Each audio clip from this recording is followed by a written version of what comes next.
దినము గడుపుట 1000 దినముల కన్నా శ్రేష్టము. ఆ శ్రేష్టమైన భాగ్యాన్ని పొందుటకు ప్రభువా మేము ఈ ఆరాధనను ప్రారంభిస్తూ ఉండగా ఆరాధనకు పూజ్యుడైన మా దేవా నీకే వందనాలు. మీరు పరలోకపు దూతలు పరిశుద్ధులను ఈ స్థలములో ఉండి ఈ ఆరాధన అంతయు తండ్రి నీకు మహిమకరముగా జరిగించమని ప్రార్థన చేస్తున్నాను. దేవా నీకే వందనాలు, నీకే స్తుతి స్తోత్రములు ప్రభా.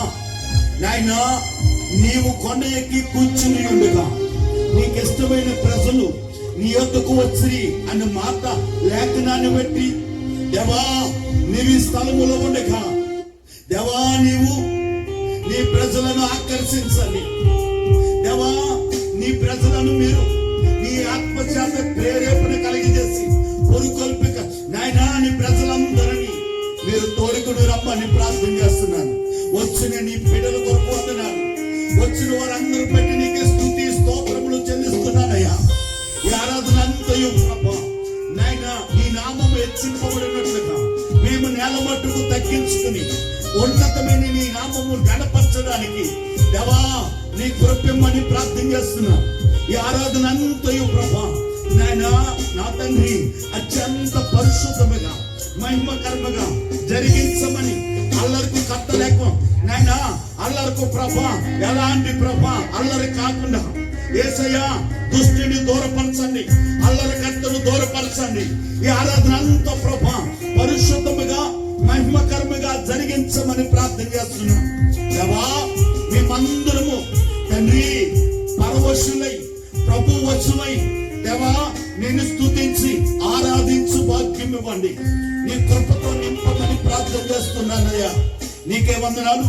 ఇక్కడ జరుగుతున్న స్తుతి దేవా కీర్తనలన్నీ కూడా నాయనా భక్తితో పరవశముతో ప్రభు వైపు చూస్తూ పాడటానికి ఆరాధనలోని ఆత్మచేత అభిషేకింపబడడానికి యేసయ్యా వాక్య పరిచర్యలో నీ స్వరము నీ మెల్లమెల్లిన స్వరమును వినటానికి మా హృదయములు తెరిచి దేవా నీ వాక్యమును మా గుండెల నిండా నింపుకోవడానికి నీ కృపించి నడిపించండి.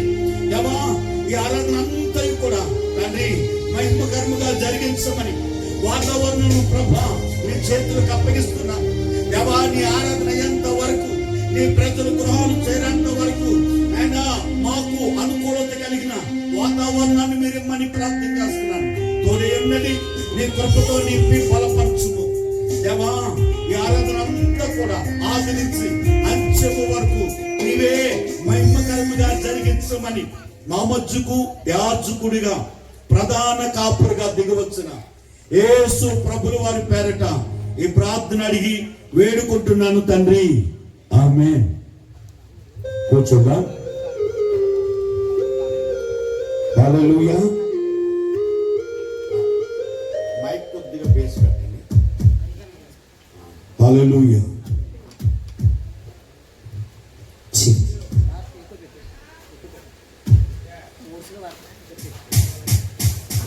Praise the Lord.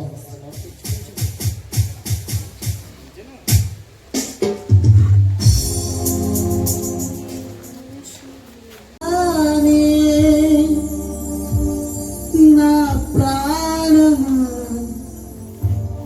నా దేహము నీ స్వాధీనందే కదయ్యా.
ప్రేమ మధురంబును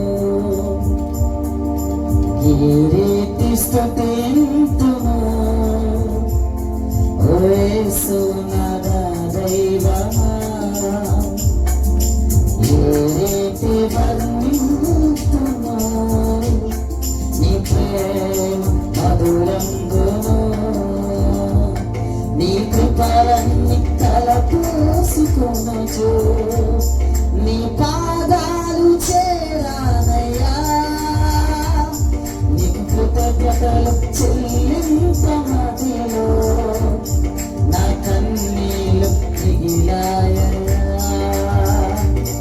నీ కృపలన్నీ తలపోసుకొనుచు నీ పాదాలు చేరానయ్యా నీ కృతజ్ఞతలు చెల్లింపమదిలో నా కన్నీళ్ళు మిగిలాయయ్యా ఏ రీతి స్తుతింతును ఓ యేసు నాథా దైవమా ఏ రీతి వర్ణింతును నీ ప్రేమ మధురంబును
రీతి వర్ణింతును నీ ప్రేమ మధురంబును.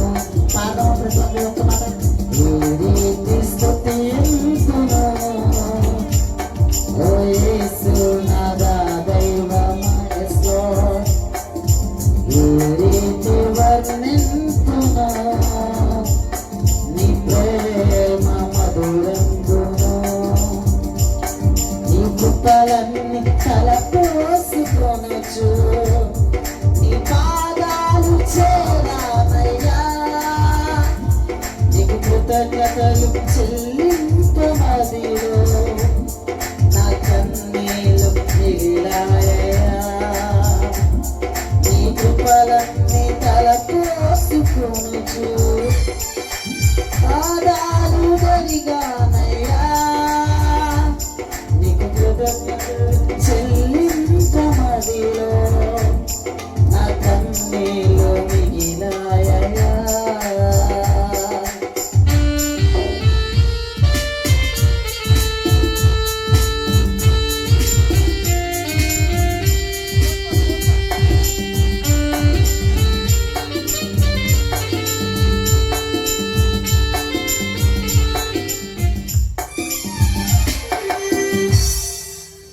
దేవుని స్తోత్రం. హల్లెలూయా. రెండు చేతుల పైకి చెప్తామా. గడిచిన జూన్ నెలంతా కూడా దేవుడు తన రెక్కల చాటున భద్రంగా క్షేమంగా దాచి మనలను మరి యొక్క నూతనమైన మొదటి వారంలోనికి పరిశుద్ధ వారంలోనికి దేవుడు ప్రవేశ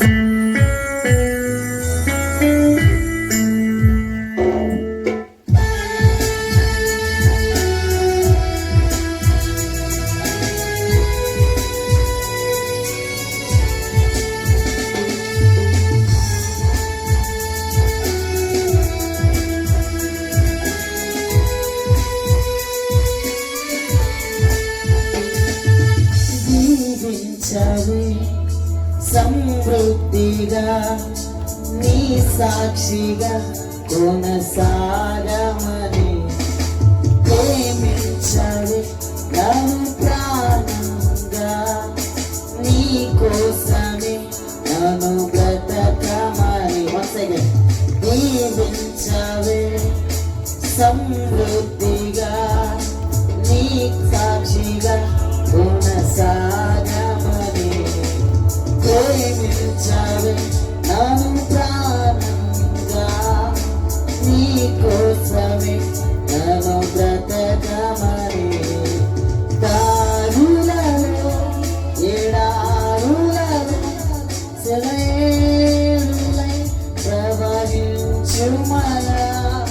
చీకటిలో కడు చీకటిలో అతి సంభ్రమై నన్ను నడుపుమయా. దీవించవి సమృద్ధిగా నీ సాక్షిగా కొనసాగమని ప్రేమించవి నన్ను ప్రాణంగా నీ కోసమే కొనసాగమని.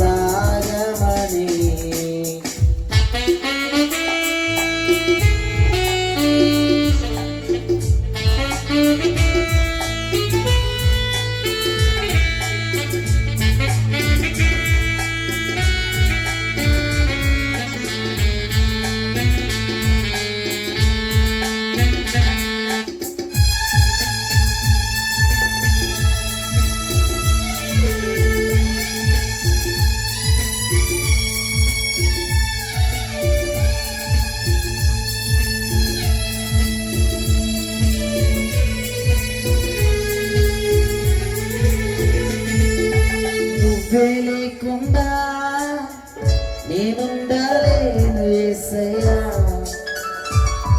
నీ తోడే లేకుండా జీవించలేను యేసయ్యా. మరి నువ్వే లేకుండా నేనుండలేను యేసయ్యా. నీ ప్రేమే లేకుండా జీవించలేను నేనయ్యా.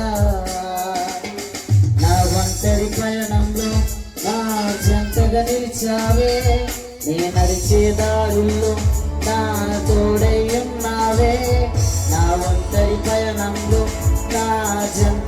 కాచావే, నడిచే దారిలో నా తోడై ఉన్నావే. ఊహలలో నా ఊసులలో నా ధ్యాస భాసమైనావే. శుద్ధతలో పరిశుద్ధతలో నీవు పోలినన్ని సాగమని దీవించావే. సమృద్ధిగా నీ సాక్షిగా కొనసాగమని ప్రేమించావే నన్ను ప్రాణంగా. నీ కోసమే నన్ను బ్రతకమని.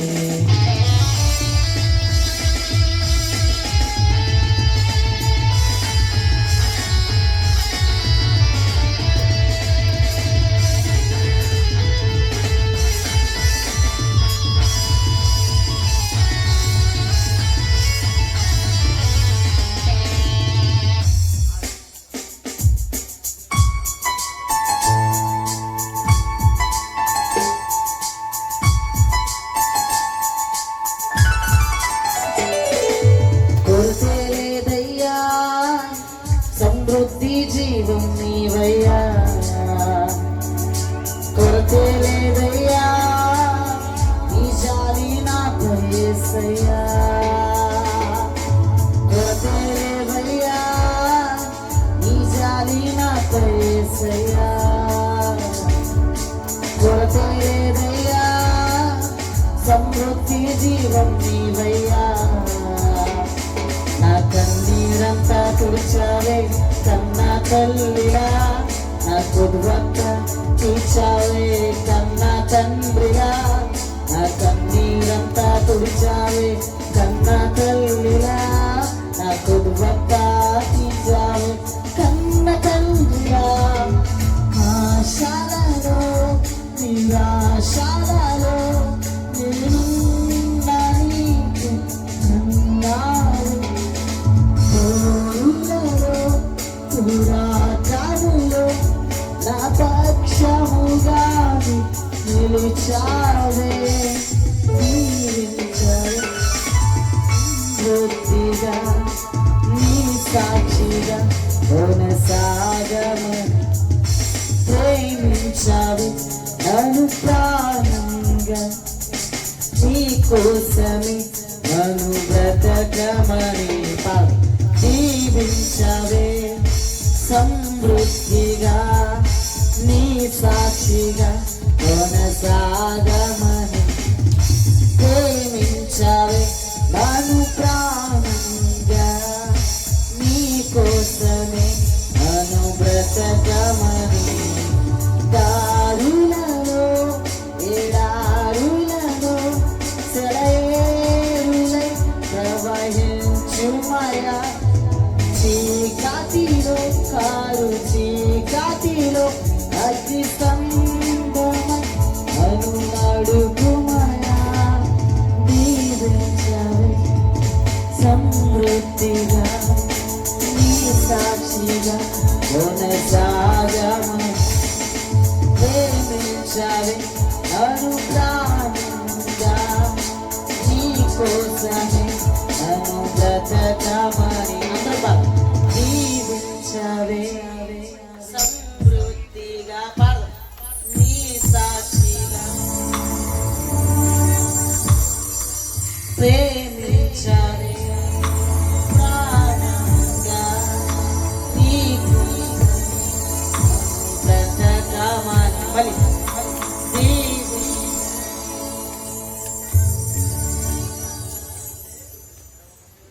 సంతోషంగా ఉందని ఒకసారి ఎక్కువగండి హల్లెలూయా.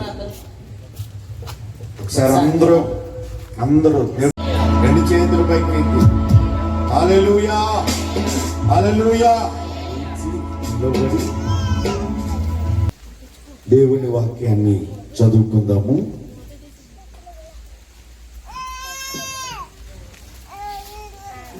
కీర్తనలు 61.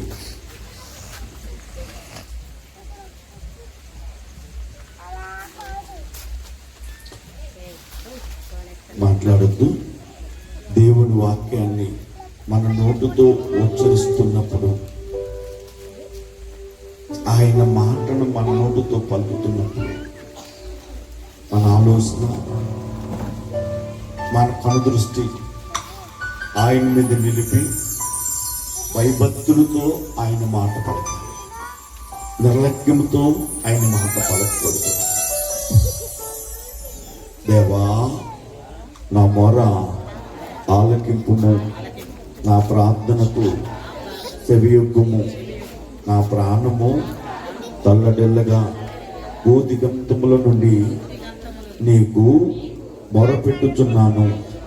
నేను ఎక్కలేనంత ఎత్తైన కొండపైకి నన్ను ఎక్కించుము. నీవు నాకు ఆశ్రయముగా నుంటివి. శత్రువుల ఎదుట బలమైన కోటగా నుంటివి. యుగాయుగములు నేను నీ గుడారములో నివసించదను. నీ రెక్కల చాటున దాగుకొందును. దేవా, నీవు నా మొక్కుబడులను అంగీకరించి ఉన్నావు. నీ నామమందు భయభక్తులు గలవారి స్వాస్యము నీవు నాకు అనుగ్రహించి ఉన్నావు. రాజునకు దీర్ఘాయువు కలుగు చేయదు గాక. అతని సంవత్సరములు తరతరములుండునుగా గడుచునుగాక. దేవుని సన్నిధిని అతడు నిరంతరము నివసించునుగాక. అతని కాపాడుటకై కృపా సత్యములను నియమించుము. దినదినము నా మొక్కుబడులను నేను చెల్లించినట్లు నీ నామమును నిత్యము కీర్తించదను. దేవుని పరిశుద్ధ వాక్యము మన ఎడల ఆశీర్వదించి దీవింపబడునుగాక. రెండు చేతులు పైకెత్తి, చేతులు పైకెత్తి మన ప్రభువుని స్తుతించేటప్పుడు నీవు ఏ వ్యక్తితో మాట్లాడినా అతని వైపు తిరిగి అతని వైపు ముఖము చూపి చూస్తూ మాట్లాడుతావు. అది గౌరవం. ప్రభు సన్నిధిలో రెండు చేతులు పైకెత్తుతుండగా నీ ఎదుట నీ ప్రభువును చూస్తూ నీ ప్రభు వైపు తిరుగుచు రెండు చేతులు పైకెత్తి దేవుడు నీకు చేసిన మేలు, దేవుడు నీకు చేసిన ఉపకారము, దేవుడు నీకు ఇచ్చిన స్వస్థత, దేవుడు నీకు ఇచ్చిన సమాధానాన్ని బట్టి ఆయన సన్నిధిలో రెండు చేతులు ఎత్తయ్యా, నీకే స్తుతి స్తుతి స్తుతి స్తుతి. దేవునికి స్తుతులు చెల్లిద్దాం. రెండు చేతులు పైకెత్తి స్వరమెత్తి గట్టిగా నీ దేవుడనే యెహోవాను పూర్ణ బలముతో పూర్ణ శక్తితో ఆరాధించ. చేతులు పైకెత్తుదాం. రెండు చేతులు పైకెత్తి దేవానికే స్తుతి స్తుతి స్తుతి స్తుతి స్తుతి స్తుతి. హల్లెలూయా హల్లెలూయా హల్లెలూయా హల్లెలూయా హల్లెలూయా హల్లెలూయా హల్లెలూయా. స్వరమెత్తుదాం గట్టిగా. దేవా, నా ప్రాణమా యెహోవాను సన్నుతించుము, నా ప్రాణమా యెహోవాను సన్నుతించుము. ఆయన చేసిన ఉపకారములలో దేనిని దేనిని మరవకుండా యేసయ్యను రెండు చేతులు పైకెత్తి దేవుని స్తుతిద్దామా, దేవునికి స్తుతులు చెల్లిద్దామా, దేవునికి స్తుతులు చెల్లిద్దామా, స్వరమెత్తుదామా. యేసయ్యా యేసయ్యా యేసయ్యా యేసయ్యా, నీకే స్తుతి స్తుతి స్తుతి. నీ నామమునికే స్తుతి వందనములయ్యా, స్తుతి వందనములయ్యా. యేసయ్యా నీకే స్తుతి, యేసయ్యా నీకే స్తుతి. స్వరమెత్తి గట్టిగా బిగ్గరగా యేసయ్యా. ప్రభు సన్నిధిలో ప్రభు సన్నిధిలో హృదయము కడగబడాలి. యేసయ్యా, అతిక్రమమును దాచిపెట్టువాడు వర్తెలడు. అయ్యా, యేసయ్యా, నాలో అతిక్రమం ఉంటే, నాలో దాగిన పాపం, నాలో దాగిన పవిత్రత, అతిక్రమములన్నీ కూడా నీ పాదాల దగ్గర ఒప్పుకొని కడుగుకొనుటకు వచ్చానయ్యా, శుద్ధి చేయబడడానికి వచ్చానయ్యా అయ్యా, పరిశుద్ధ పరచబడడానికి వచ్చానయ్యా, కలంకం లేకుండా కడుగుకొనుటకు వచ్చానయ్యా. స్వరమెత్తి అయ్యా, నన్ను కరిగయ్యా, నన్ను కరిగయ్యా, నన్ను కరిగయ్యా. నాలో పాపం ఉందయ్యా దేవా, నా తలంపులో పాపం, నా దృష్టిలో పాపం, నా వినికుడిలో పాపం, నా క్రియలలో ఉన్న పాపం, నా ప్రవర్తనలో ఉన్న పాపం. యేసయ్యా, నీ పాదాల దగ్గరకు వస్తున్నా, కానీ నీ పాదాల దగ్గర ఒప్పుకుంటున్నానయ్యా. అమ్మా, నిన్నెవ్వరు కొట్టలేదా? లేదయ్యా. అయితే నేను కొట్టను. ఇక నుండి పాపం చేయకు, ఇక నుండి పరిశుద్ధంగా జీవించు, ఇక నుంచి నీతిగా జీవించగలైనా. ఈ రోజున దేవుడిని నేను అంటున్నాను, అమ్మా, నీ పాపాన్ని కడుగుతున్నాను, నీ కలంకాన్ని కడుగుతున్నాను, నీ అపవిత్రతను కడుగుతున్నాను, నీ అపవిత్రతను కడుగుతున్నాను. ఇక నువ్వు మళ్ళీ పడకుండా, అపవిత్రతలో పడకుండా పరిశుద్ధముగా జీవించు, నీతిగా జీవించని దేవుడు నీతో చెప్పబోతున్నాడు. ఆయన దేవుడు నిన్ను కడగబోతున్నాడు. ఆయన యేసయ్యా, స్వరం ఎత్తి గట్టిగా, యేసయ్యా, యేసయ్యా, నన్ను కరిగయ్యా, నన్ను కరిగయ్యా. అయ్యా, నేను పాపినయ్యా, అపవిత్రమైన పెదవులు కడిగాడనయ్యా. ప్రవక్త అంటున్నాడు, అయ్యో, నేను పాపిని, అపవిత్రమైన పెదవులు కలవాడినయ్యా, అపవిత్రత కలిగిన వాడిని. అంటే దేవుడు ఏం చేశాడో తెలుసా? దేవదూత నిప్పు పట్టుకుని తన పెదవులకు తాకించినట్లుగా దేవుడు తన అగ్ని నిన్ను తాకింపబోతున్నాడు. తన శక్తి, తన రక్తముతో నిన్ను కడగబోతున్నాడు. అయ్యా, ప్రభుత్వం కడిగినట్లుగా, ప్రభుత్వ పెదాలు కాల్చినట్లుగా, ప్రభుత్వం పరిశుద్ధపరిచినట్లుగా, యేసయ్యా, నన్ను దాటిపోవద్దు, నన్ను కాల్చని ప్రభా, అపవిత్రత అంతా కడగండి ప్రభా, అపవిత్రత అంతా నీ బిడ్డ నీ సన్నిధిలో ఉన్నారు. అయ్యా, నీ కనికరము కొరకు, అయ్యా, నీ కృప కొరకు కనిపెట్టుతూ నీ పాదాల దగ్గర కన్నీరు కాల్చుతున్న నీ బిడ్డల వైపు చూడు. యేసయ్యా, నీ బిడ్డల వైపు చూడండి అయ్యా, కనికరించు ప్రభా. స్వరమెత్తమ్మా, అమ్మా, స్వరమెత్తమ్మా. ప్రభు మాట్లాడు, దేవునితో మాట్లాడు. అయ్యా, నన్ను కడగయ్యా. నువ్వు కడగపడితే దేవుని ఆత్మ నీలోనికి రాబోతుంది. నువ్వు పరిశుద్ధపరచబడితే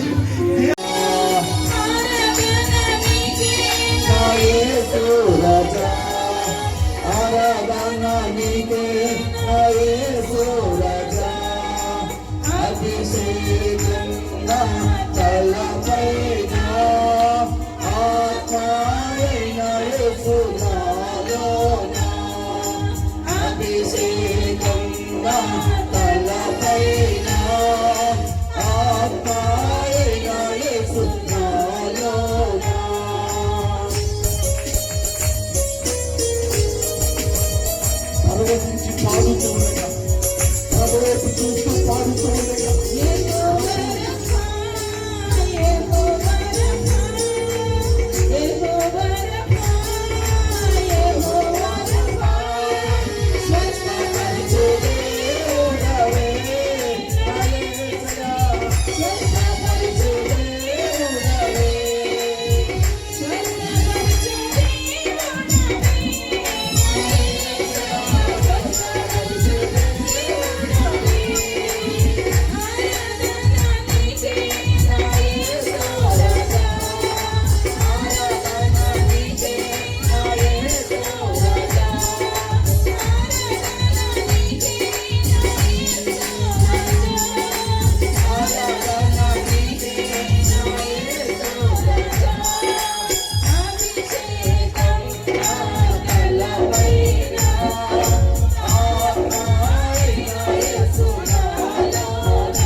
రాత్రి వేళ మీటింగ్కి 700 మంది పైచిలికే వచ్చారు. వారందరికీ భోజనం సిద్ధపరచట్లో మన యవన బిడ్డలందరూ కూడా సహకరించారు. నేను అంటాను, మొదటి సేవకులు వారికి ఆతిథ్యం కానీ, రాత్రి మరి సభలో వారి భోజనాలు కానీ ఏది నాకు ఏం చేస్తున్నారు, ఎలా చేస్తున్నారు అనేది ఏది తెలియదు నాకు. అదంతా కూడా స్వార్థ భారము మీద వేసుకుని మరి కలవలో యేసు గారు మనకు తెలుసు కదా, ఆయనే ఆ భారం అంతా ఆయన మాత్రమే భరించి మరి ఈ గొప్ప స్వార్థను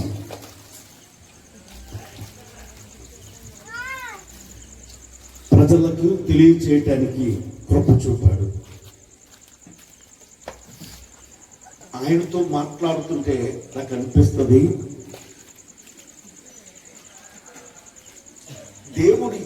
దేవుడి సువార్త మీద ఎంత దప్పిక కలిగి ఉన్నాడు అని అనిపిస్తుంది.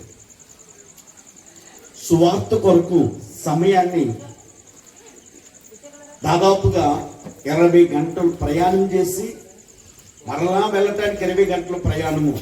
ఆ తర్వాత మరి రాగానే కుటుంబంలో గడపకుండా దేవుని పనిలో వాడబడటానికి మరి కృప చూపారు. కాబట్టి ప్రత్యేకముగా మరి దేవుని కొరకు సమయాన్ని, విస్తృతంగా ధనము మరి ఖర్చు పెట్టి దేవుని పరిచర్యలో నాకన్నా ముందుగా ఉంటున్న మరి వారి కుటుంబాన్ని ప్రత్యేకంగా నేను అభినందిస్తూ, దేవుడి కుటుంబానికి వారు ఇచ్చించిన దానికన్నా 100 ఫలం ఇవ్వాలని నేను ప్రార్థన చేస్తున్నాను.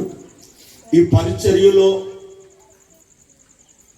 వేల రూపాయలు ఖర్చు పెడుతున్నా ఏ రూపాయి నాది కాదు, ఏ రూపాయి నాది కాదు. ఖర్చు పెట్టి ప్రతి రూపాయి మీదే. ప్రార్థన చేస్తున్నాను, దేవుడు మీరు మీ ద్వారా, మన ప్రార్థన ద్వారా అనేకులను దేవుడు ఏలియాను పోషించిన కాకులు అక్కడక్కడ దేవుడు పెట్టాడు. పరిచర్యలో బాలాజీ గారు, గంగరాజు గారు, అలాగే మా తమ్ముడు, అలాగే మరి ఇంకా ఉన్నారు. వారందరూ కూడా ఈ పరిచర్యలో సహకారిగా ఉన్నారు. మనుషులు కనపడరు కానీ ఈ పరిచర్యలో వారు తోడుగా ఉన్నారు. వారందరికీ కూడా నేను ప్రత్యేకంగా వందనాలు తెలియజేస్తున్నాను. అలాగే ఈ పరిచర్యలో చాలా వస్తువులు కొంటున్నారు. ఏది నేను అడుగుతులేదు. మనకి పేట్లు అవసరం అవుతుంది బాబు అని పేట్లు కొన్న వాళ్ళు ఉన్నారు. అలాగే గ్లాసులు, అలాగే జగ్గులు, అలాగే మన మందు మంగాంటి బకెట్లు, బేసులు కొన్నారు అవి. అలాగే ఈరోజు ఆహారాన్ని సిద్ధపరచాలని మరి అంటే నేను రైస్ పండిస్తానని మీరే, ఇది ఏది నాది కాదు. ఇదంతా కూడా ఈ పరిచర్యలో ప్రతి రూపాయి మీదే. ఇక్కడ జరుగుతున్న ప్రతి పరిచర్యలో, ప్రేమ విందులో మీరందరూ పాలు భాగస్తులే. ఇది నాది. అధికారం చలించడానికి నేను ఏమాత్రం సరిపోను.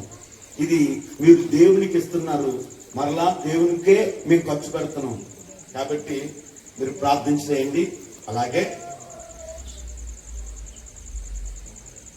ప్రతి ఆదివారం సాయంకాలం విస్తారమైన వర్షం కురుస్తుంది. మనకు మాత్రం దేవుడు పొడుగు వాతావరణాన్ని ఇస్తున్నాడు. ప్రతి సాయంకాలం ఆకాశం చేతులు ఎత్తుతున్నాం. నేను అనుకుంటున్నాను, దేవుని శోధించడం కూడా మనకు మంచిది కాదు. ఒక మంచి టెంట్ కొనాలని ఆలోచన కలిగి ఉన్నాం. ఇప్పటికి వర్షాకాలం అంతా, మరి శీతాకాలం అంతా మరి టెంట్ కొనాలని ఆలోచన కలిగి ఉన్నాం. మీరు ప్రార్థన చేయండి, ప్రభు మనకి ఇస్తారనమాట. ఏం చేయాలి చెప్పండి? ప్రార్థన చేయండి. అలాగే కద్రాల్లో మందిరం పని చేస్తున్నప్పుడు రాజేష్, చందు వారం రోజులు నాతోనే ఉన్నారండి. మనం పొద్దున్న వెళ్ళడం, మధ్యాహ్నం వెళ్ళడం, రాత్రి 10 వరకు కూడా నాతో పాటే ఉన్నారు. వారికి ప్రత్యేకమైన వందనాలు తెలియజేస్తున్నాను. అలాగే ఎక్కడ వంట పని ఉన్నా మా చిన్నాన్న బాహరం అనుకోకుండా మరి ఆయన అద్భుతంగా అక్కడ ఉన్న ప్రతి పాస్టర్ గారు ఫోన్ నెంబర్ తీసుకున్నారండి. ఎంత అద్భుతంగా వంట చేసిన ఆయన, కాబట్టి ఈ నెంబర్ మాకు ఏమన్నా అవసరమైతే సేవకుల కుటుంబంలో మేము ఈయన చేత మేము వంట చేయించుకుంటామని చాలా మంది నెంబర్ తీసుకున్నారు. దేవుని కృపను పెట్టి ప్రభా నేను ఒక్కడనే ఈ పరిచర్యలో ఎలా నడవనంటే ప్రభు అన్నారు, నీ ఒక్కడవు కాదు, నీ వెనుక నేను, నా వెనుక అనేక మంది ఉన్నారన్నారు. నిజంగానే దేవుడు ఆయన నా వెనుకున్నాడు, ఆయన వెనుక అనేక మందికి సహకారాలు ఇచ్చారండి. ఈ పరిచర్యకు వచ్చాక నా రక్త సంబంధులే నాకు దూరంగా ఉన్నారు, కానీ నాకు ఈ గ్రామం అంతా ఆదరించింది. ఇప్పుడు నాకు రక్త సంబంధులు ఎవరంటే మీరే. మనమందరము క్రీస్తు ప్రభులో అవయవము కలిగిన వారు.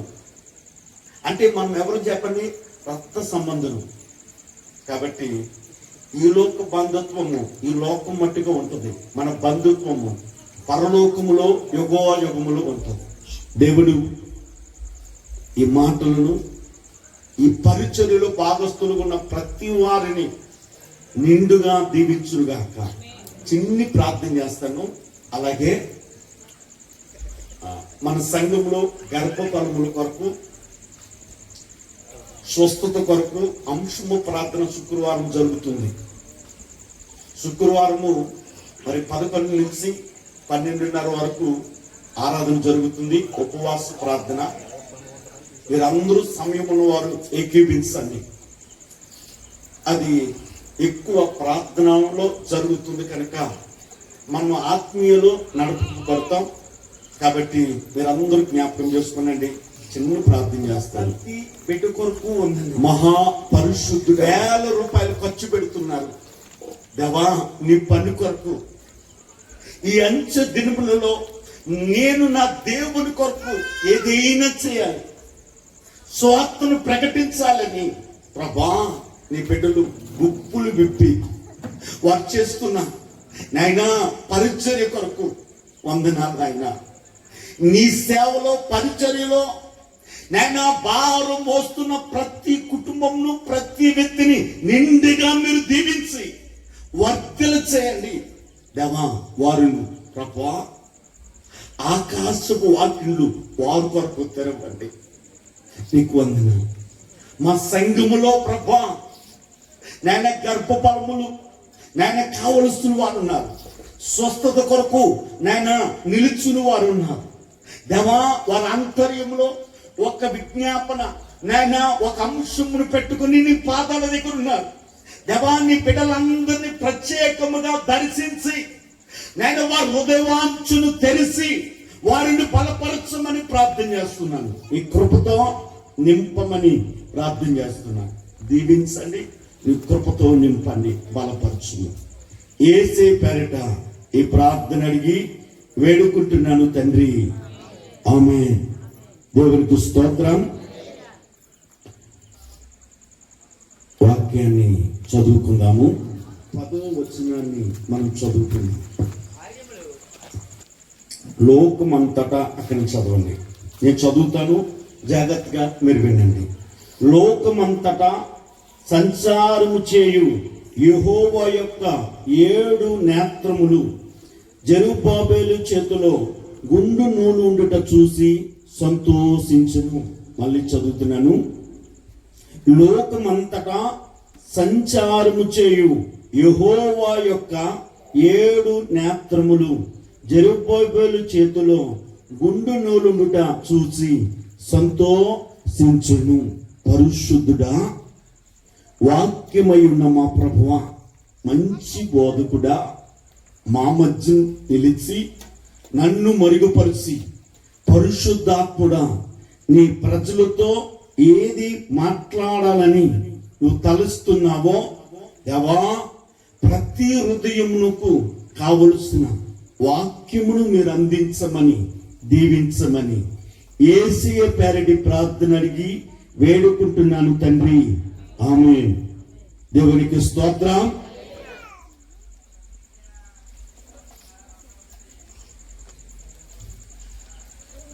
ముందు మనము మట్టపు గుండు కోసం మనం చూద్దాం. మట్టపు గుండు దేవుడు ప్రజల్లో వేస్తున్నాడు. ఎందుకంటే ప్రతి వ్యక్తిని కూడా సంఘముగా కట్టడానికి, రెండు తన శరీరముగా కట్టడానికి దేవుడు ఏం చేస్తున్నాడట? మట్టపు గుండు వేస్తున్నాడు. ఇక్కడ మనము చూస్తే జకరియా గ్రంథము 4వ అధ్యాయము 10వ వచనంలో చూస్తే, యెహోవా 7 కన్నులు లోకమంతా సంచరించుచు జెరుబ్బాబెలు చేతిలో గుండు నూలును చూస్తున్నాడు, చూసి సంతోషిస్తున్నాడట. దేవునికి స్తోత్రం, హల్లెలూయా. యెహోవా 7 కన్నులు దేవునికి సంపూర్ణతను సూచిస్తుంది. ఆయన 7 నేత్రములను 7 ఆత్మలను కలిగిన వాడు. 7 సంపూర్ణతకు గుర్తు. వాక్యములో మనం చూస్తే జెరుబ్బాబెలు అనే మాటకు బబులోను సిగురు అని అర్థం. ఏంటి చెప్పండి? బబులోను సిగురు అని అర్థం. ఇశ్రాయేలీలు బబులోనులో చెరలో ఉన్నారు. వారు 70 సంవత్సరాల చెర తర్వాత వారు ఇశ్రాయేలీలు తమ దేశములో అడుగు పెట్టారు. ఆ దేశములో అడుగు పెట్టినప్పుడు మందిరము కూలిపోయి ఉంది, మందిరము పట్టబడి ఉంది, మందిరము పడిపోయి ఉంది. దేవునికి స్తోత్రం. దేవుని ప్రత్యక్షత జెరుబ్బాబెలుకు ప్రత్యక్షమై పడిపోయిన మందిరాన్ని తిరిగి ప్రారంభించారు. పడిపోయిన మందిరం ఏం చేస్తున్నారంట? తిరిగి ప్రారంభిస్తూ ఉన్నారు. దేవునికి స్తోత్రం, హల్లెలూయా. బైబిల్ గ్రంథములో మనం చూస్తే మందిరము అనే మాట వచ్చేసరికి 3 విధములైన మందిరాలు మనకు కనబడుతున్నాయి. మా ఎదురున్న పిల్లలు అసలు మాట్లాడకూడదు, మాట్లాడకండి. దేవునికి స్తోత్రం, హల్లెలూయా. ఆదికాండం మొదలుకొని ప్రకటన గ్రంథములో వరకు మనం చూస్తే మందిరము అనే మాట మనకు కనబడుతుంది. ఈ మందిరము ఏదంటే మనుషుల చేత కట్టబడిన మందిరం. దేవుడు మోషేతో మాట్లాడుతూ, నేను మీ మధ్య నివసించినట్లు నాకొక మందిరాన్ని కట్టమంటే మోషే తెరలతో కూడిన మందిరాన్ని కట్టాడు. ఆ తర్వాత దావీదు దేవునికి మందిరాన్ని కట్టామని అనుకుంటే దావీదును దేవుడు వద్దని సొలొమోను చేత మందిరాన్ని కట్టించుకున్నాడు.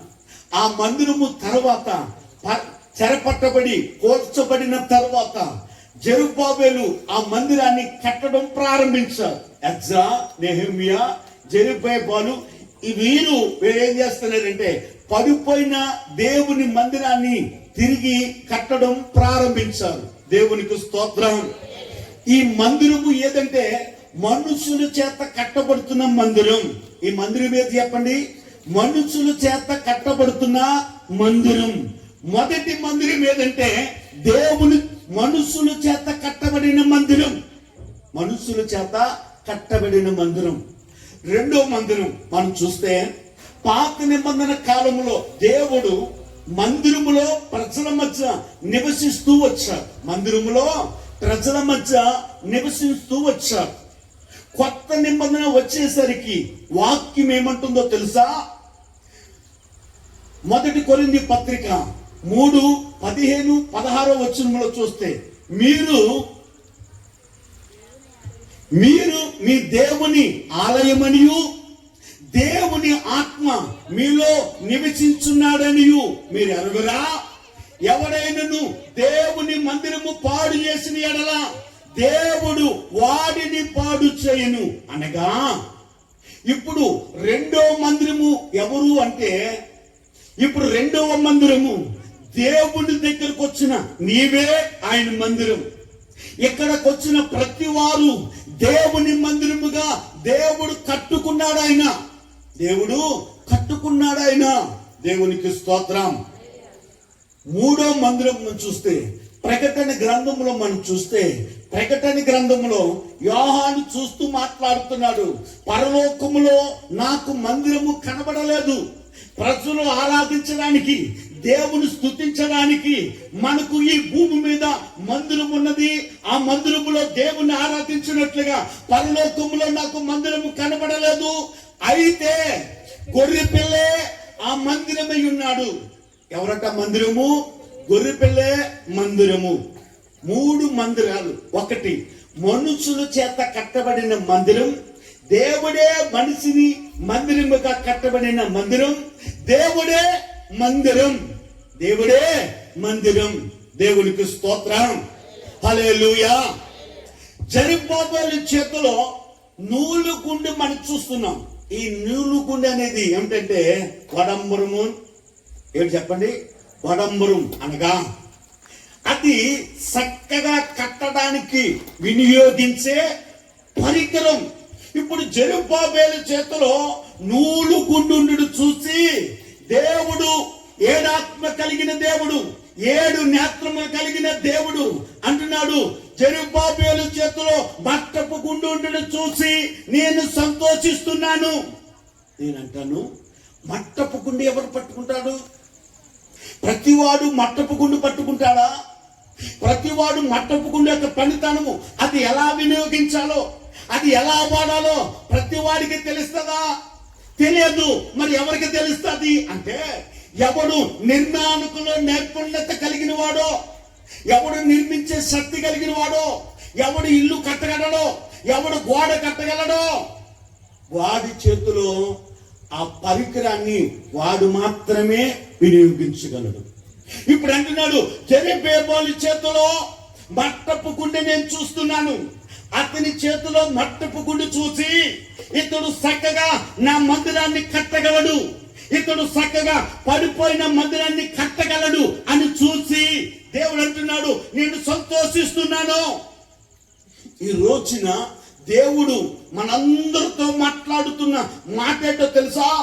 7 నేత్రములు కలిగిన దేవుడు మన మధ్య సంచరించుచు ఆయన హృదయాలను పరిశోధిస్తున్నప్పుడు, పరీక్షిస్తున్నప్పుడు, పరిశీలనగా చూస్తున్నప్పుడు దేవునికి ఏది కనబడుతుందో తెలుసా? పడిపోయిన మందిరాలు కనబడుతున్నాయి, కూలిపోయిన మందిరాలు కనబడుతున్నాయి, మందిరముగా మార్చబడిన వారు కనబడుతున్నాడు. ఇప్పుడు దేవుడు ఏమనుకున్నాడని తెలుసా? అయ్యో, నా మందిరము శిథిలమైపోతుంది, నా మందిరము పాడైపోతుంది, నా మందిరము కూలిపోతుందని దేవుడు ఏం చేస్తున్నాడు తెలుసా? నా మందిరమును కూలిపోతుంటే ఎవడు కట్టగలడు? నా మందిరాన్ని, పడిపోయిన మందిరాన్ని తిరిగి కట్టగలను వాడు ఎవడు అని ఆయనట విచారిస్తూ ఉన్నాడు. ఆయన ఎవడు నా మందిరాన్ని కట్టడానికి నేను పిలవాలి, ఎవడు నా మందిరాన్ని కట్టగలడు అని దేవుని కన్నులు లోకమంతా సంచరించుతూ ఉన్నాయి. దేవునికి స్తోత్రం. హల్లెలూయా, హల్లెలూయా. ఇప్పుడు జెరుబ్బాబెలు చేతిలో నూలుగుండు చూసి దేవుడు సంతోషిస్తున్నాడు. ఆ మాటలో అర్థమేంటో తెలుసా? దేవుని చేతిలో మట్టపు గుండు పట్టుకున్నప్పుడు, దేవుడు చూస్తున్నప్పుడు, ఇతడు పడిపోయిన నా మందిరాన్ని, దేవుని నివసించే ఈ మందిరాన్ని కట్టడానికి సమర్థుడు అని ఆయన సంతోషిస్తున్నాడు. దేవునికి స్తోత్రం. హల్లెలూయా. మందిరము ఎందుకు కూలిపోయింది? మందిరము ఎందుకు కూలిపోయింది? మనం ఆలోచన మనం చేయాలి.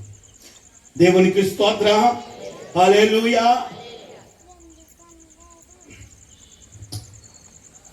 అగ్గి గ్రంథము 1వ అధ్యాయము 4వ వచనాన్ని చదువుదాం.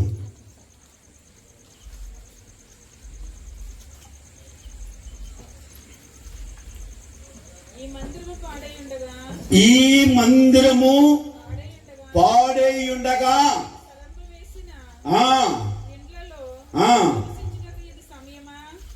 సరంబి వేసిన ఎండలో నివసించగా ఇది సమయమా? చాలు, జాగ్రత్తగా వినండి, కంటిన్యూ చేద్దరు. కానీ ఇప్పుడు అక్కయ్యతో దేవుడు అంటున్నాడు, ఈ మందిరము పాడేయుండగా. ఇప్పుడు ఈ మందిరము అని దేనిని అంటారు? ఇప్పుడు దూరంగా మందిరం ఉంది, ఆ మందిరాన్ని ఏమంటాం? ఆ మందిరం అని అంటాం, ఆ మందిరం అని అంటాం. ఇప్పుడు అంటున్నాడు, ఈ మందిరము పాడేయుండగా. ఇప్పుడు నీ వైపు నీ వేలు చూపించుకో, అందరూ మీ వైపు మీ వేలు చూపించుకుని, ఈ మందిరము పాడేయుండగా. దేవుడు అంటున్నాడు, చెప్పండి, ఈ మందిరం అంటే ఏ మందిరం? ఈ మందిరం అంటే ఏ మందిరం అట? మన హృదయం అనే మందిరము పాడై ఉండగా, దేవుడు నివసించే స్థలము పాడై ఉండగా, దేవుడు నివసించే నీ హృదయం, దేవుడు నివసించే నీ హృదయం అనే మందిరము పాడై ఉండగా, నీవు ఎక్కడ నివసిస్తున్నావో తెలుసా? సరంబు వేసిన గృహాలలో నువ్వు నివసిస్తున్నావు. ఇది సమయమా? దేవుడు ఏమంటున్నాడు, ఇది సమయమా, ఇది సమయమా అని అంటున్నాడు. దేవుని యొక్క ఉద్దేశం ఏంటో తెలుసా?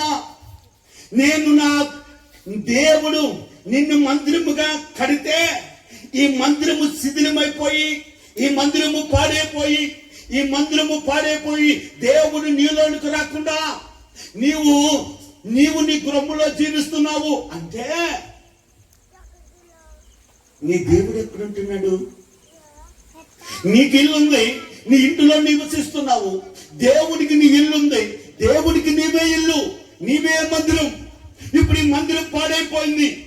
ఈ మందిరం పాడైపోయినప్పుడు దేవుడు ఎక్కడ నివసిస్తాడు? నీ దేవుడిని బయట పెట్టి, నీ దేవుడిని బయట పెట్టి, నీ దేవుడు నీ వాకిట నిలుచున్నప్పుడు, నీ దేవుడు నీ బయట ఉంటే నీవెక్కడున్నావు తెలుసా? సౌఖ్యము కలిగిన ఇంటిలో నివసిస్తున్నావు, సౌఖ్యం కలిగిన ఇంటిలో నివసిస్తున్నావు. ఇది సమయమా అని అంటున్నాడు ఆయన. ఇది సమయమా అనగా, ఇదిగో నా సంఘమును, నా శరీరమును, నా మందిరాన్ని నేనుండే స్థలములో నేను కొనుక్కోయే సమయం వచ్చింది. ప్రభు రాకడ సమయం వచ్చింది. ప్రభు రాకడలో నా మందిరాలన్నీ కూడా పరలోకంలో చేర్చబడాలి. ఈ మందిరం పొందిన సంఘము, ఆయన శరీరం అంతా ఎక్కడ ఉండాలి? పరలోకంలో చేర్చబడాలి.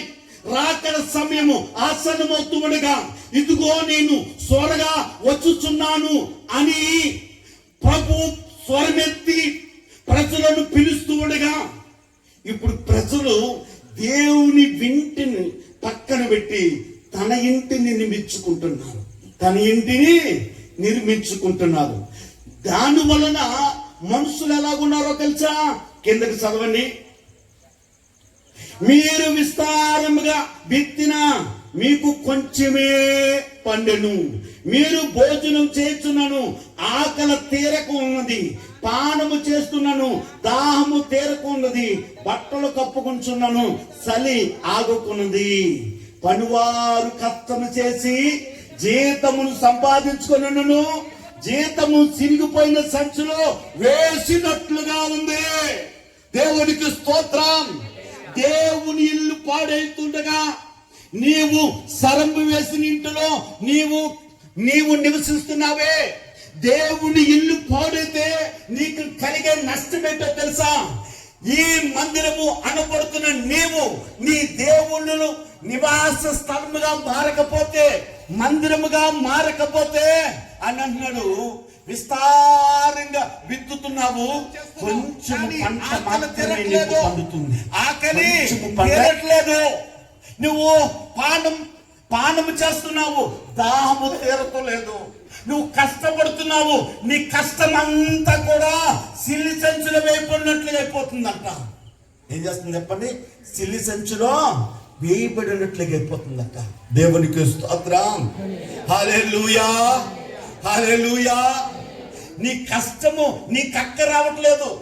నువ్వు వారంలో 7 రోజులు కష్టపడుతున్నావు, 8వ రోజుకి కష్టం ఆవరైపోతుంది, మంచు కలుగునట్లుగా. నీలో కనుక దేవుడు ఉంటే, నీ యొక్క దేవుడు ఉంటే, నీ హృదయంలో దేవుడు ఉంటే ఏం జరుగుతుందో ఉదాహరణ చెప్తాను చూడండి. యేసు ప్రభు దేవుని వాక్యాన్ని ప్రకటిస్తూ ఉన్నాడు.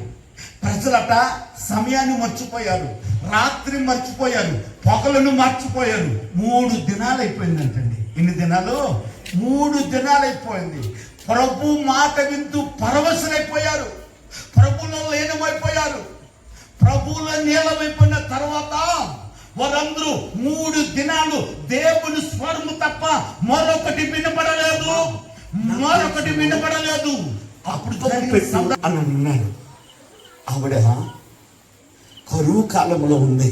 ఆవిడ, అయ్యా నా దగ్గర పట్టుకున్నాడు. ఈ దినమందు నీవు కొంచెము విస్తారంగా పంటేస్తున్నావా? కొంచెమే పండుతుందా? విస్తారంగా భోజనం చేస్తున్నా ఆకలి తీరతోలేదా? నువ్వు ఎంత తాగినా దప్పిక తీరతోలేదా? నీ జీతం అంతా సిలి సంచిలో వేయబడుతుందా? అయితే దేవుడు అంటున్నాడు, ఈ మందిరము పాడై ఉండగా నువ్వు ఎంత విత్తినా అది కొంచెమే. ఎంత తిన్నా ఆకలి తీరదో, ఎంత తాగినా దప్పిక తీరదో, ఎంత కష్టపడినా నీ కష్టమంతా సిలి సంచిలో వేసినట్లే. మరి ఏంటయ్యా, ఎప్పుడు కొంచెము విత్తితే విస్తారమైన పంట, ఎప్పుడు కొంచెము భోజనం చేస్తే విస్తారమైన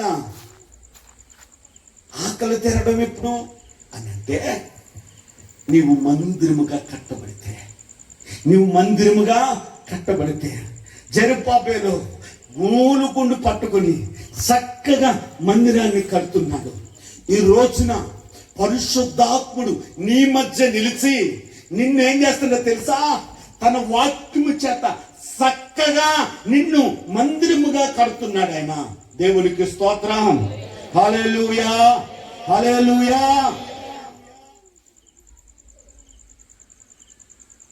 ఇంకా మనం చూస్తే వాక్యమును మనం చూస్తే 9వ వచనాన్ని కూడా చదవండి. విస్తారముగా కావాలని మీరు ఎదురు చూచుదురు గాని కొంచెమే పండెను.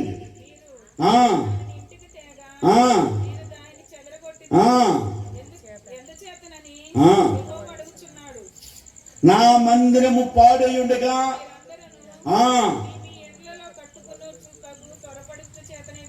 అవును.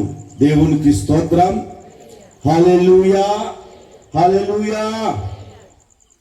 జాగ్రత్తగా విందాం. దేవుడు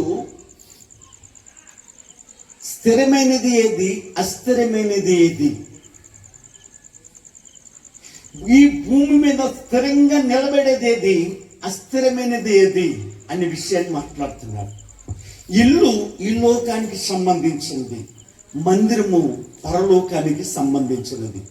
ఈ భూమి మీద నువ్వు ఎంత సౌకర్యమైన ఇల్లు కట్టుకున్నా దానిలో నీ ఆయుష్కాలము 70 సంవత్సరాలు, అంత మాత్రమే నువ్వు జీవించగలవు. నీవు మందిరముగా మార్చబడితే ప్రభు దగ్గర యుగములు ఏం చేస్తావట? ప్రభు దగ్గర జీవిస్తావు. దేవునికి స్తోత్రం. అంటే నీవు మందిరముగా కట్టబడితే, కట్టబడిన మందిరమా నీవు యుగాయుగములు ప్రభుతో ఉంటావు. నువ్వు ఎంత సౌకర్యమైన ఇల్లు కట్టినా అది ఈ భూమి మీద శాశ్వతము కాదు. మనుషుడు శాశ్వతమైన దానిని విడిచిపెట్టి శాశ్వతము కాని దానిని ప్రయాసపడుతున్నాడు. మనుషుడు ఏం చేస్తున్నాడట? శాశ్వతమైన నీ మందిరాన్ని విడిచిపెట్టుకుని దేవుని నివాసము, దేవుని నీలోనికి వచ్చి నీలో నివాసం చేస్తానంటే ఈ మందిరాన్ని పాడు చేసుకుని నీకు మాత్రం ఇల్లు కట్టుకుంటున్నావు. అందులో నువ్వు ఎంత తలకిందులుగా తపస్సు చేసినా దేవుడిచ్చిన ఆయుష్కాలం మట్టిగా ఉంటావు. దేవునికి స్తోత్రం. హల్లెలూయా. ప్రకటన గ్రంథము 6వ అధ్యాయము 14వ వచనాన్ని మనం చదువుదాం.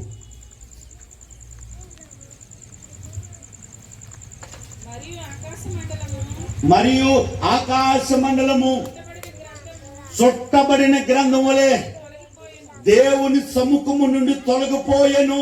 జాగ్రత్తగా వినండి.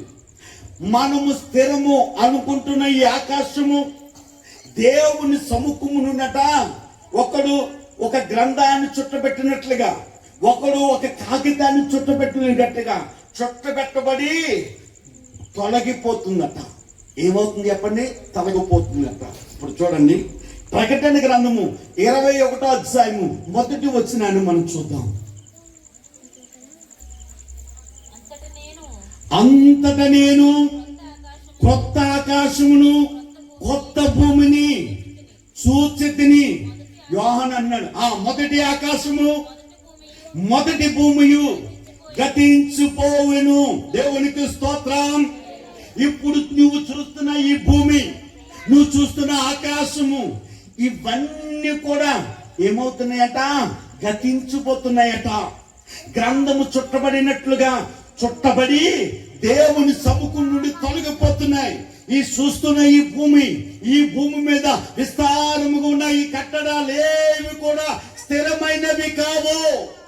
ఇవి స్థిరమైనవి కావు. భూమి స్థిరమైనది కాదు, ఆకాశము స్థిరమైనది కాదు. ఇవి ఎప్పటికైనా సరే దేవుడు సెలవిస్తున్నాడు, దేవుడు మాట్లాడుతున్నాడు. ఈ భూమి ఆకాశము తొలగిపోతాయి. నూతన భూమి నూతన ఆకాశము కలుగు చేపడదట, ఏర్పరచబడుతుందట. అయితే దేవుడు అంటున్నాడు, ఈ భూమి కోసం మాట్లాడిన దేవుడు, ఆకాశం కోసం మాట్లాడిన దేవుడు నీ కోసం ఏమంటున్నాడో తెలుసా? నీవు మందిరముగా కట్టబడితే, నీవు దేవుని మందిరముగా కట్టబడితే ఈ మందిరము శిథిలమైపోదు, ఈ మందిరము తొలగిపోదు, ఈ మందిరము తొలగిపోదు. ఈ మందిరము, ఆ నూతన ఆకాశము నూతన భూమిలో ఈ మందిరము నిలబడుతుంది. గొర్రె పిల్లైన దేవుని మందిరములో ఈ మందిరం ఏమవుతుంది తెలుసా? ఆ మందిరములో ప్రభు దగ్గర నిలబడుతుంది. దేవునికి స్తోత్రం. హల్లెలూయా, హల్లెలూయా, హల్లెలూయా. మందిరమా, నీవెవరు? నీ శరీరము. నువ్వు అనుకుంటున్నావు నేను మనుష్యుడిని అని నువ్వు అనుకుంటున్నావు. దేవుడు అంటున్నాడు, నీవు నా మందిరానివి. దేవుడు ఏమంటున్నాడు? నీవు నా మందిరానివి, నీవు నా మందిరానివి. నేను నీ హృదయం అనే మందిరంలో నివసిస్తాను. నీవే నా మందిరము, నీవే నా మందిరము. ఇప్పుడు దేవుడు ఏమంటున్నాడో తెలుసా? ఇప్పుడు ఒకవేళ నీ మందిరము పాడవుతుంటే, నీ మందిరము పాడవుతూ ఉంటే, మా పిల్లలు నా వైపు షాప్ మీరు మాట్లాడగలరు. ఎందుకు? ఏం కావాలి? కూర్చో. దేవునికి స్తోత్రం. హల్లెలూయా. ఇప్పుడు ఆయన అంటాడు, ఈ నీవెవరట? దేవుని మందిరము. నీవు నీ దేవునికి మందిరము. నీవు ఎలాంటి వారివైనా, ఎలాంటి పరిస్థితి కలిగినా, ఎలాంటి పరిస్థితుల్లో ఉన్నా దేవుడు నీ దగ్గరకు వచ్చి ఇదిగో నీవు నా మందిరానివే, నేను వాక్యముతో నిన్ను కట్టుకుంటాను, వాక్యముతో నిన్ను కట్టుకుంటాను. జెరుబ్బాబెలు చేతిలో గుండు నీళ్లు పట్టుకుని పడిపోయిన మందిరాన్ని ఏ రీతిగా తిరిగి కట్టాడో, నేటి దినముల్లో పడిపోయిన ప్రతి మందిరాన్ని, కూలిపోయిన ప్రతి మందిరాన్ని దేవుడు కట్ట మొదలు పెట్టాడు. వాక్యంలో మనం చూస్తే అంటాడు, హగ్గయి 1వ అధ్యాయము 15వ వచనం.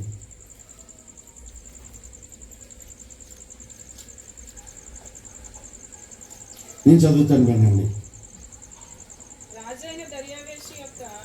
సైన్యములకు అధిపతులకు తమ దేవుని మందిరపు పని చేయ మొదలుపెట్టు.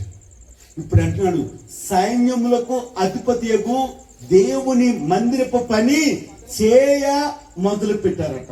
ఏం చేస్తారు చెప్పండి? మందిరపు పని చేయ. ఏ మందిరం ఇది? సైన్యములకు అధిపతియకు యెహోవా మందిరం. నీ కొరకు నీ ప్రాణం పెట్టిన నీ దేవుని మందిరం, ఆ మందిరము పని చేయ మొదలు పెట్టారు జెరుబ్బయలు. ఇప్పుడు ఈ చివరి దినాలలో నిన్ను మందిరముగా కట్టడానికి ఎవరో తెలుసా? వాక్యం అంటుంది, రెండో అధ్యాయములు మనం చూస్తే 5వ వచనం. మీరు ఐగుప్తు దేశములో దేశము నుండి వచ్చినప్పుడు నేను మీతో చేసిన నిబంధన జ్ఞాపకం చేసుకొనుడి. నా ఆత్మ మీ మధ్య ఉన్నది కనుక భయపడకండి. ఇప్పుడు దేవుడు నీకు ఇస్తున్న ఆదరణ ఏంటో తెలుసా? ఆయన కృపేటో తెలుసా? దేవుడు నీతో మాట్లాడుతున్నాడు. దేవుని వాక్యమును బట్టి, దేవుని వాక్యాన్ని నీవు పరిశీలిస్తున్నప్పుడు నీకేం కలిగిందంటే, అయ్యో నా హృదయం అనే మందిరము కూలిపోయింది, నా మందిరము పాడైపోయింది అని దిగులు పడుతున్న నీకు దేవుడు అంటున్నాడు, భయపడొద్దు. దేవుడు నీ మందిరాన్ని కట్టడం మొదలు పెట్టాడు. నీ ఎందుకు భయపడొద్దు అంటున్నాడో తెలుసా? దేవుని ఆత్మ నీ మధ్య ఉన్నదట. దేవుని ఆత్మ మీ మధ్య ఉందట. ఒకడి ఇల్లు కట్టుకోవాలంటే, ఇప్పుడు నేను ఇల్లు కట్టుకోవాలంటే నాకు నచ్చినట్లుగా నేనే కట్టుకోవాలి. ఇంకొకడు వచ్చి నాకు నచ్చినట్టుగా కట్టగలరా? నా ఆలోచన వేరు, వారి ఆలోచన వేరు. నేను నా ఇల్లును కట్టుకున్నప్పుడు నా ఆలోచన బట్టి, నా టేస్ట్ని బట్టి నేను ఇల్లు కట్టుకోగలను. అలాగే ఇప్పుడు అంటున్నాడు, నీవు దేవుని మందిరముగా కట్టబడాలంటే, దేవుని ఇల్లు, దేవుడు ఎలాంటి ఇల్లు కావాలో, ఎలాంటి ఇల్లు మందిరం ఆయనకి కావాలో దేవుడు మాత్రమే కట్టగలడు. మనుష్యుడు కట్టలేడు. దేవుడు కట్టలేడు. దేవుడు మాత్రమే కట్టగలడు. నిన్ను నీవు కట్టుకోలేవు. అందుకే అంటున్నాడు, నా ఆత్మ మీ మధ్య ఉంది, మీరు భయపడద్దు అని అన్నాడు. చిన్న ఉదాహరణ చెప్పి నేను ముగిస్తాను. ఇంకా చాలా వాక్యం ఉంది మనం చూస్తే. దేవునికి స్తోత్రం. దేవుడు మోషేకు కొండ మీద మీ మధ్య నివసించడానికి మందిరాన్ని కట్టమంటే, కట్టిన తర్వాత ఇప్పుడు దేవుడు మోషేతో ఏమన్నాడు తెలుసా? బషాలేలు మీద నా ఆత్మ దిగి వస్తుంది. ఇప్పుడు మందిరములో వస్తువులన్నీ కూడా చేసింది ఎవరంటే, ఎవరు చెప్పండి? నిర్గమకాండములో మందిరములో వస్తువులన్నీ చేసింది ఎవరంటే బషాలేలు. ఎవరు చేశారట? బషాలేలు. ఇప్పుడు బషాలేలు ఎలా చేశాడు అంటే, దేవుని ఆత్మ బషాలేలు మీదకి వచ్చింది. బషాలేలు దేవుని ఆత్మ చేత నింపబడ్డాడు. ఆ వాక్యాలను మనం చదివితే చాలా వివరంగా రాయబడి ఉంటుంది. సమయం లేదు కాబట్టి నేను ముగింపులోకి వచ్చాను.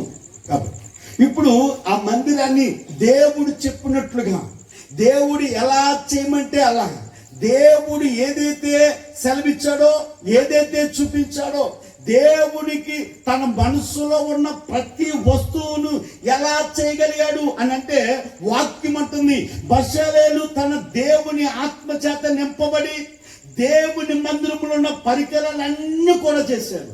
దేవుని పరికరాలన్నీ చేశాడట. ఇప్పుడు ఉదాహరణ చెప్తాను వినండి.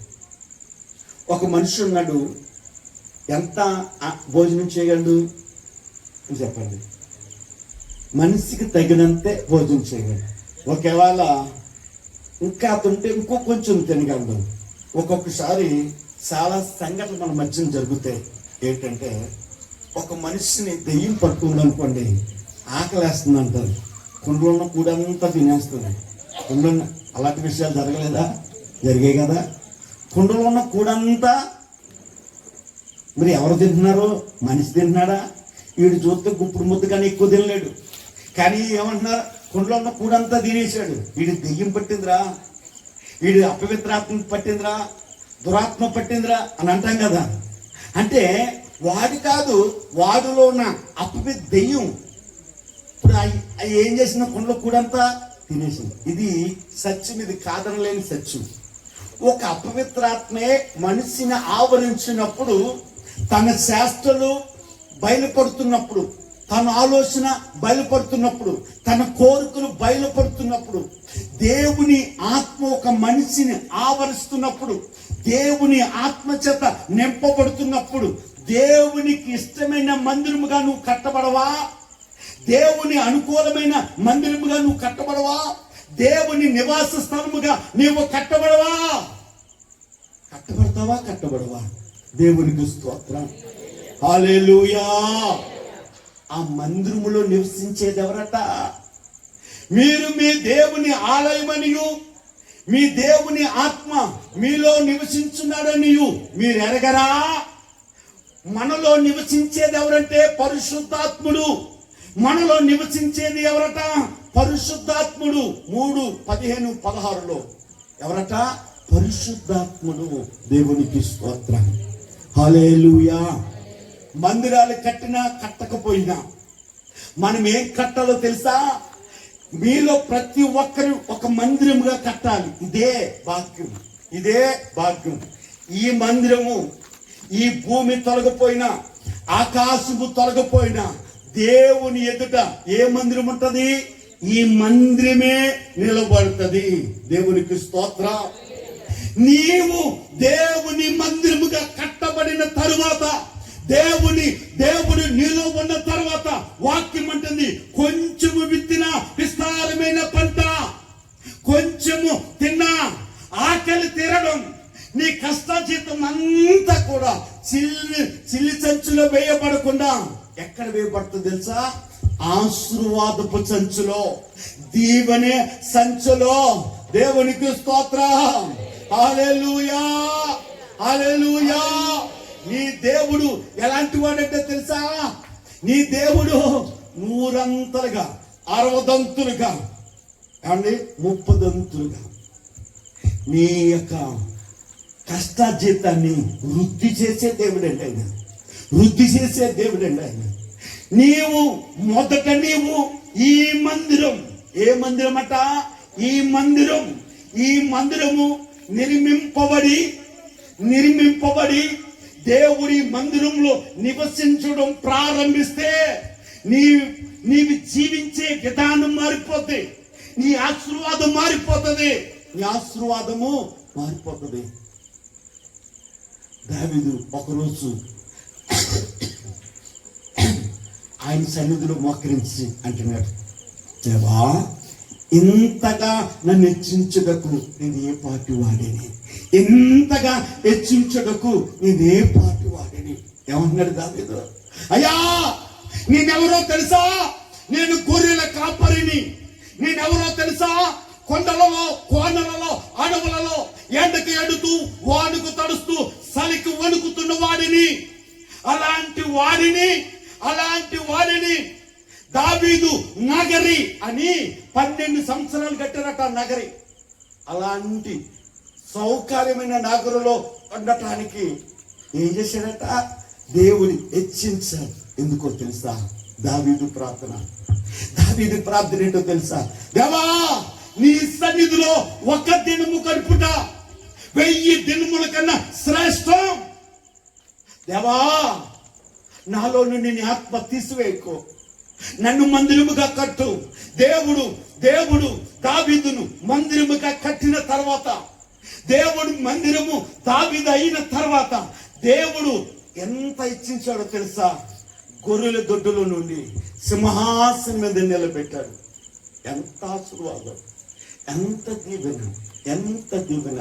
ఇదే కొంచెము పంట, విస్తారమైన, కొంచెము విత్తడము, విస్తారమైన పంట. కొంచెం భోంచేసిన నీ ఆకలి తీరడం. నువ్వు ఎంత వాదినము ఆ పూటకే ఉంది, ఆ పూటకే 2 ఒక అప్పం కాల్చుకుని తిని చచ్చిపోదాం అనుకున్నారు. ఎవరో సారెపతి వెధవరాలు కొండలో పట్టిడే ఉంది. కానీ కరువు కాలం అంతా కొండలో పిండి తరగలేదు, బుడ్డిలో నూనె తరగలేదు. దేవుని ఆశీర్వాదం ఏంటో తెలుసా? నూతులో నీళ్లు ఎంత తోడినా అవి తరగవో. దేవుడు దేవుడు నీకు ఇచ్చే ఆశీర్వాదం. నీవు మందిరముగా కట్టబడితే దేవుడు నీకు ఇచ్చే ఆశీర్వాదము ఎంత తోడినా తరగని ఆశీర్వాదం నువ్వు పొందబోతున్నావు. తరగని ఆశీర్వాదము పొందబోతున్నావు. దేవునికి స్తోత్ర. ఎప్పుడో తెలుసా, నీవు మందిరముగా కట్టబడట. ఆ మందిరము కట్టేది పరిశుద్ధాత్ముడే. ఆ మందిరాన్ని కట్టేది పరిశుద్ధాత్ముడే. మోకరిద్దాం. ప్రభువా, నన్ను మందిరముగా కట్టేయాలి. ఎంత భోజనం చేసినా ఆకలి తీరటం లేదయ్యా. ఎంత తాగినా దప్పిక తీరట్లేదు అయ్యా. నేను ఎంత కష్టపడినా నా కష్టాజీతం చిల్లి సంచిలో వేడి పెట్టినట్లుగా, నాయన మంచు కరిగినట్లుగా ఆవురైపోతుందయ్యా. నన్ను మందిరంగా కట్టారు. నా మందిరములో నీవుండయ్యా. పాడిన నా మందిరాన్ని కట్టండి అయ్యా. స్వరమెత్తుదావా? పాడేను మందిరాన్ని కట్టయ్యా. పాడేను మందిరాన్ని కట్టయ్యా. నా మందిరాన్ని కట్టయ్యా. నాయనా, ఈ భూమి తొలగిపోతే, ఆకాశము తొలగిపోతే, కానీ ఈ మందిరము తొలగిపోతూ ఈ మందిరముని ఎదుట నిలబడతాయా. నన్ను మందిరముగా కట్టని ప్రార్థన చేసుకుందాం. పరిశుద్ధుడైన మా ప్రభువా, నీ ఉన్నతమైన నీ ఉపదేశమును బట్టి నీకు వందనాలు, నీకే స్తుతి స్తోత్రం. ఆయన నీ బిడ్డలందరూ నీ సన్నిధిలో మోకరించారు. ప్రతి వ్యక్తిని ఆత్మ సంబంధమైన మందిరంగా కట్టండి. పడిపోయిన భక్తి జీవితం తిరిగి మరలా కట్టండి. పడిపోయిన విశ్వాస జీవితం తిరిగి మరలా కట్టండి. పడిపోయిన ఆత్మీయ జీవితం తిరిగి మరలా కట్టండి. పోగొట్టుకున్న అభిషేకము తిరిగి మరలా అభిషేకించి నీ బిడ్డలందరినీ మరొక్కసారి నాయన నీవు నివసించే మందిరముగా కట్టి దీవించి సమృద్ధి అనుగ్రహించు. యేసే పట్టి ప్రార్థన అడిగి వేడుకుంటున్నాను తండ్రి. కూర్చుందాం. దేవా, కరువు కాలం అంతా పోషింపబడినట్లుగా యేసయ్యా నీకే వందనాలు. నీ బిడ్డలందరినీ ఆ రీతిగా దీవించు నాయనా. నీ సన్నిధిలో ఉన్న ప్రతి బిడ్డని సంపూర్ణంగా స్వస్థపరచమని ప్రార్థన చేస్తున్నాను. దేవా, నీకు వందనాలు నాయనా. నీ సన్నిధిలో గర్భ ఫలం కొరకు వచ్చిన నీ బిడ్డలను మీ చేతులకు అప్పగిస్తున్నాను. యేసయ్యా నీకే వందనాలు నాయనా. సారాయి గర్భము తెరవబడినట్లుగా, ఎలిజబెత్ గర్భము తెరవబడినట్లుగా, అన్న గర్భము తెరవబడినట్లుగా నీ బిడ్డలను నీకే వందనాలు అయ్యా. ఎవరైతే కుటుంబముగా రాలేదో ఆ బిడ్డలందరినీ చేతులకు అప్పగిస్తున్నాను. సాధ్యమైనంత మట్టుకు నాయన ప్రతి వారు కుటుంబముగా నీ సన్నిధిలో కనబడటానికి నీ భాగ్యమిచ్చి దీవించమని బలపరచమని నాయన. ఈ దినము సిద్ధపరిచిన ప్రేమ బిందును మీరు దీవించండి నాయన. మా బిందును సిద్ధపరిచిన వారి చేతులను బలపరచండి. వారిని దీవించి కృపతో నింపమని, ఆశ్చర్య కార్యాలు జరిగించమని, మా మధ్యకు తన దాసులతో దిగవచ్చి మనందరి మీద తన ఆత్మ వర్షాన్ని కుమ్మరించి తన ఆత్మ చేత ప్రతి వ్యక్తిని మందిరముగా కట్టుచు సమృద్ధి, స్వస్థత, దీవెన ఇస్తూ ఉండిన యేసు ప్రభుల వారి పేరట ఈ ప్రార్థన అడిగి వేడుకొని పొందుకొని ఉన్నాము తండ్రి. యేసు రత్నము జయము, ప్రభేసు రత్నము జయం, ప్రభేశ్వర సంపూర్ణ విజయం, అబాధి క్రియలకు అనంతకాల నాశనం కలుగు. మన తండ్రి దేవుని యొక్క ప్రేమ, కుమారుని యేసు ప్రభు యొక్క కృప, పరిశుద్ధాత్మ అన్యోన్య సహవాసము మన హృదయమైన మందిరము కట్టబడి దేవుడి దాడులో నివసించునుగాక. దేవుడు అందరినీ సమృద్ధిగా దీవించునుగాక. మీ అందరికీ ప్రత్యేకమైన వందనాలు. మీరందరూ కూడా మీ కొరకు భోజనాలు సిద్ధపరచ